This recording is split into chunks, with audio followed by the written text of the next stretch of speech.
Hello, welcome to Show Me Your Stack. Today I am interviewing the founder of Pedal Italo. So jump on in, let's shuffle up and check out what's in Italo's tech stack. Awesome. Hello, I am so excited to welcome you to Show Me Your Stack, and I want to thank you for joining us. Can you tell us a little bit about yourself and what you do? Yep, sure. Hey, thanks for having me. I'm excited to be here. I'm Italo. I own an agency called Pedal. We're a RevOps and HubSpot agency. This is my second HubSpot partner agency, so big fan of HubSpot and the HubSpot ecosystem. So we typically do just revenue operation people. A big part of our business is exactly this, like how to leverage technology to automate your business or automate your pipeline. I'm an entrepreneur, so I'm always looking for like cool ways to like automate things or track things. So this is better for alley. Awesome. Well, thank you so much for joining me today on Show Me Your Stack. Let's go ahead and jump in. What is your fifth tech stack tool that you feel like you can't live without? It's so hard to number these. I've gone back and forth on what the numbers are for these, but they're all top five. So my fifth one, I think, is probably Miro. A huge fan of Miro. It's hard to rank all these, but Miro is a good one. I think working online has been a big part of my life for a long time now. So Miro's been great in just helping visualize things and kind of put people together, give people frameworks, so like just visuals on what the goal is or something. So Miro is one we definitely can't live without.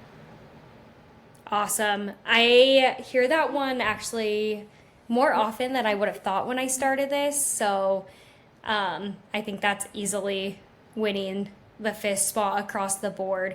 You're my 13th podcast, and I've heard it quite a few times. So, all right, what do we have Is it always Miro for your though? fourth? Is it Oh, always Miro? Because I remember when I started out, I was using shoot, I can't remember his name and what it's called anymore. Maybe that's why I loose. go one. Lucid chart, yeah, Lucid app and Yeah, Lucid chart. yeah, I hear those ones pretty interchangeably. Okay, So, cool, gotcha. Yeah, it yeah, makes yeah. All right, what do you have for me at number four?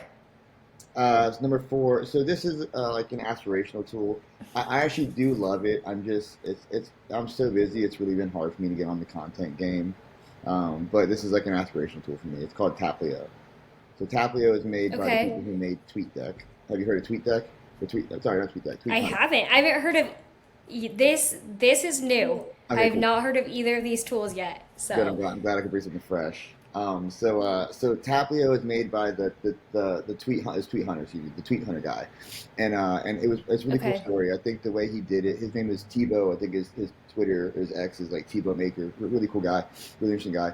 I think he was doing an entrepreneurship competition or some kind of accelerator where they're like do a new product every week and like very lean startup, which is what we do. Like test it out, go to the market, get the feedback. If people love it, start building in that direction. And so he did it with Twitter first, and then he moved over to LinkedIn, which is Taplio. And so what it does is it's an AI tool that I actually appreciate because most of them don't.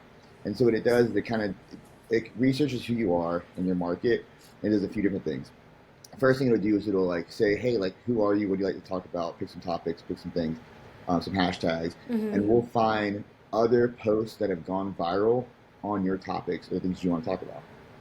And All so right. Okay. that's really cool because it's not just like, hey, let me just show you viral posts. You can do it like in your community, Right. certain topics to give you like inspiration on what you should write about. And then the I second, love that. right, it's like an aggregator. And then the second thing it Yeah. does is it'll go on and say, well, okay, now like what kind of tone of voice do you want? Like all the things that ChatGPT does.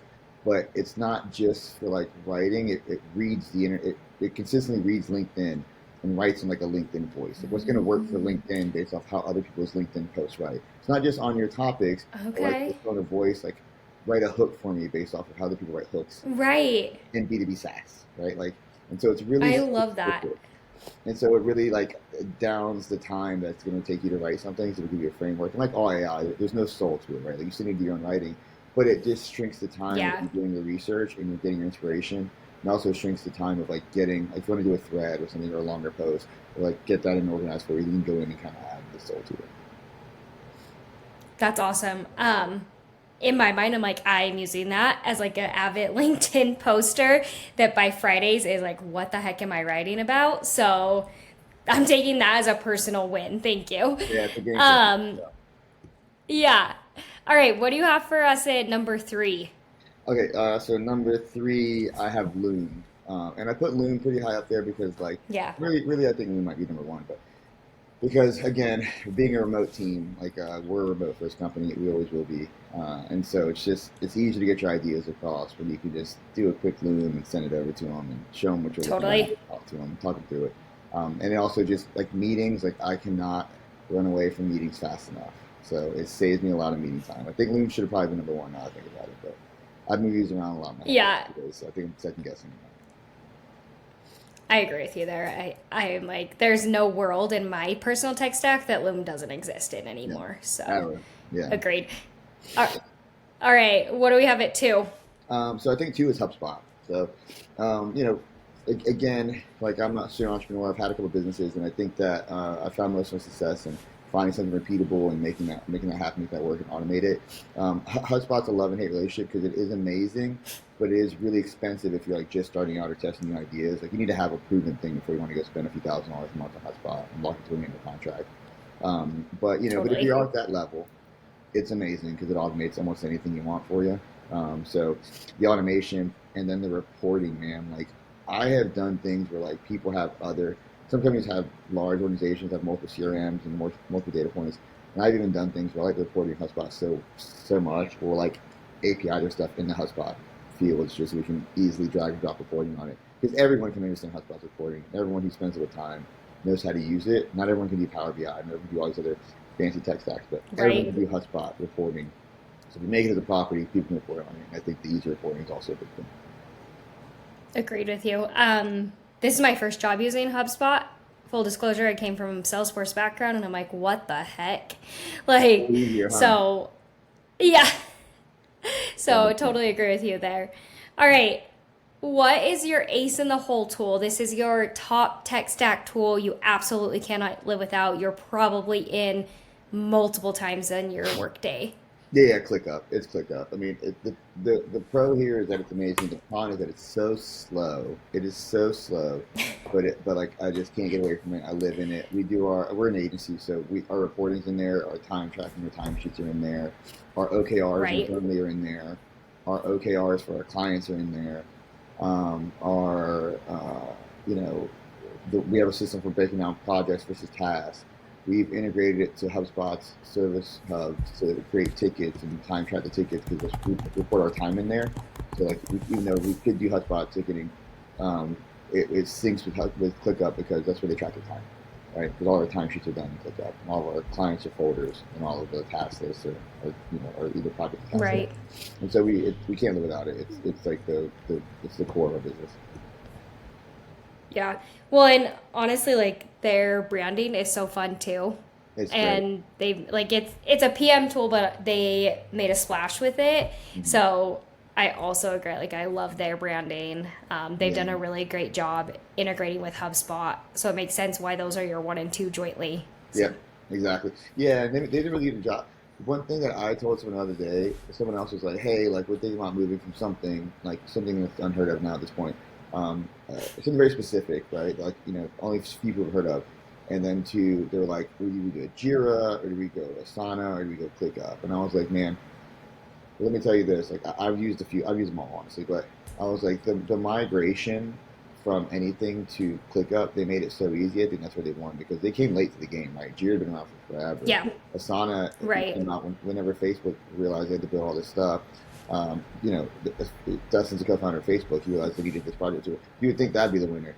And ClickUp came way after, and they still crushed it. I think a couple things. One, it is like a very all-in-one thing, which is a pro and con because just like HubSpot, you do want everything to be one spot, but also if it goes really slow, it kind of sucks. So they do have their own Loom and ClickUp if you want to use it. They do have their own Notion type note doc if you want to use it.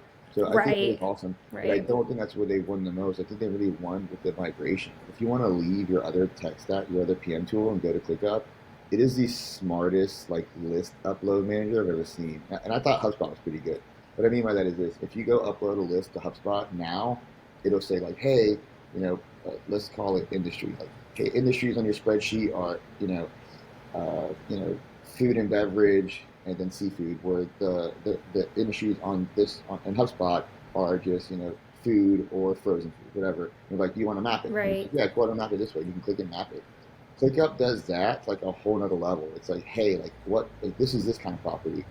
Our AI says that even though it's a single line of text, it's for the same thing over and over again. You can make it a drop down. You want to do that right now? You can click it. It'll just do that for you. When you go to migrate from anywhere Right. into it and you click up, it'll like mass update all your properties for you and property types and fields, and it's really, really, really intelligent. So they made the migration easy. Totally. They made it I easy really quickly. Yeah, I've had that exact same experience. My previous role right before this, we merged from another PM tool into ClickUp, and that was definitely the selling point, is Yeah, that it's kind of this all-in-one with so much support migration. So so easy. definitely have shared that exact experience. All right, let me recap for you. So coming in at number 5, we have Miro. At 4, was it Tapeli? Is that how you say it? Taplio, Taplio, Tapley. Okay, I wrote it Tapl. down and I was like, got it. Okay. 3 Loom, 2 HubSpot, and number 1 ClickUp. Yeah. So pretty healthy tech stack. I love that. Let's go ahead and jump over. As an industry professional in RevOps, and you're on the phone and on calls all day with people, what are you hearing about in industry that makes you excited as far as your tech stack goes? There's for me. There's two. Super is a big one, and then I have arrows as well. I haven't used arrows yet, but I mean, actually that's not true. I used the free trial version. We didn't purchase it, but I do think the onboarding thing is a big deal. So that's a really big one that I see them doing great Mm-hmm. at. I've seen a couple other people do this for other tools, or I've seen people do it agnostically as well, which is an onboarding experience separately. It's like a landing page experience. But I think onboarding is a big thing. But I think Super took the cake for us because it's not just like client onboarding, it's like any onboarding. So for Super, we're building our internal stuff out in there. We're building our client stuff out in there for them and their team. So I think that Super is onboarding on steroids. It's not just onboarding. It's also like knowledge base. It's also like a walking tool like SOP tool, like Scribe How is a big one basically on our list as well that we're now starting to replace out of Super. And so, I think Super does a lot in one onboarding as well as SOPs as well as like knowledge base. Awesome. Love that. Love your shirt. We'll give you a little shout Mhm. out for the Process Find it Rules later. shirt. Um, it's awesome. I'm excited for Inbound this year. We have some Me really too. cool shirts that we're giving out, and so Oh, nice. excited We'll to be start there. meeting people. We'll be there. Yes, I love it. It'll be my first ever Inbound. Been to several conferences in my day, but my first Inbound, so excited about that. Cool. What? All right. So hypothetically, you have all the VC backing money in the world and developer genius. What do you build? So I've been, it's funny because I've been thinking about this a lot lately because I'm actually working on something with a buddy from Boston. So one thing that I thought about doing that we started to work on and we kind of paused on that we circled back now. We started working on this before HubSpot bought Clearbit. So I think selling online is awesome, and I think that it's getting more challenging. And so with the cold email thing is tough because the AI is like Hmm. including so much, and LinkedIn automation is including so much in your inbox. I think that things Right. that are intent based and behavior based are definitely just a step forward, it's a step ahead of that, right? So it's kind of like wording about and surround bound things that work. People are already in the behavior looking. So what we're thinking to do is build something that does identity resolution for HubSpot CMS, but it doesn't just like one, it tells you who they are. So identity resolution is like, hey, somebody visits my website, I want to know who they are. So they visit this web page, like, hey, well, I'm running campaigns to this landing page, these blogs. I want to see who the people who visit that page are, and so put them in your HubSpot because they visit Mm, that page, right? And that's legal. Everybody can yes. perform that. So it's before they fill out a form. If they fill out a form, of course, they're there. But if they don't fill out a form, you can still get a lot of them, right? Because identity resolution is a thing. Right. So put them into your Right. CRM, and then automate the follow up. Like, okay, cool. Like everyone who Okay. visits Okay. the blog is 7 steps to improve your revenue this year. Everyone who visits that, put in my HubSpot CRM if you can find their email. If you can't find their email, automatically send them an email like, you know, let's chat Mm, about it, book a meeting, right? Like just something simple like that. So I think we're right. bringing this thing full circle instead of having like go and do this manually. I think is a big deal. There's a couple companies who do this with everything like the different parts or batches. So that's like one thing. The second thing you can do if you have this ID graph already, like your Zoom info, you're in Apollo. I think is what HubSpot's trying to do with Clearbit is like, hey, like if I buy HubSpot and I'm in healthcare, I sell to doctors. I should already be able to populate the database with all the doctors in there, right? Right. So I think that's the other thing you do when you have this kind of ID graph, this kind of data enrichment process. The first thing is like whatever your industry is, who are your targets? I should put it like how Zoom info works. Put in my targets, and now my CRM has all these people in already. I can start automating follow up. Hmm. And then two, if any of those people visit my website, create another action to follow up with them on that process. I love that. I think as like the whole surround bound and social selling pieces are really the GTM moving forward. That makes a lot of sense. Yeah. So Yeah, so we'll see how it goes. We've worked on a couple different parts before. I work with an ID resolution company that's really awesome out of Boston, so we're trying to see if we can bring this stuff full circle. that's awesome. Well, thank you so much. This has been really insightful, and I'm excited I've learned a new tool that I genuinely can just go use. Sometimes I hear these tech stack tools and I'm like, well, I'm not in RevOps or I'm not a developer, so that doesn't work for me. So I personally am excited about this. Um, yeah. Do you have any parting shots for us? Any last minute No, recaps or? no, I think that's good. I think Tapio is a good one. I think if you're on Twitter, Tweet Hunter is a good one as well. I do wish that more people would do things. I think this is where AI is going to go. Like, it's like AI is amazing, but it's like too much of nothing is, I mean, too much of things are still kind of like nothing. And so I think if you have like, hey, like AI general stuff, everything is too general. So I think when people get really specific with AI, it's when it's helpful. Like, hey, like I want to be a Right. LinkedIn influencer. I want to be a Twitter link, like a Twitter influencer. So like for Tweet Hunter, it's like how to write a good thread, like what are good hooks for good threads, like what are, and it's very specific Right. to the platforms. When you do things, you always want to be native. So I think that AI tools that do that is where things are going to go. Like I want an AI specific, like this Yeah. one thing I do. Like can AI do RevOps reporting Right. based off of monthly recurring revenue and build on that and like payments versus invoices versus deal amounts versus payments and transactions. These are all different things. And like an AI tool like decipher that and like show me like my revenue and cash on hand is all these things. Very specific things I think is where it should go and where I'm hoping it goes. I love that. I agree. I think maybe you got to build that too. You got to save some Right. of that VC funding and start ecosysteming out Chat GPT. So Right. Exactly. Exactly. Yeah. That's the I dream. That's the love dream. it. I had all the in my work. Yeah, I have a dev shop that's building awesome AI stuff every day. right. Exactly. Well, thank you so much. This has been really insightful. I love watching what Pedal's doing. You guys are crushing it. So excited to meet you in person at Inbound. Yep. I'll be there. Um, yeah. Thanks for Okay. having me. Thank you. Bash. I'll see you soon. Let's shuffle up and show me your tech stack, where every episode is a high stakes reveal of the tools that are aces in our guest book, where chips are down and digital decks are on the table. Are you ready for the best in class tech? Let's deal these cards and see what comes up. Who's ready to double down on digital innovation with me?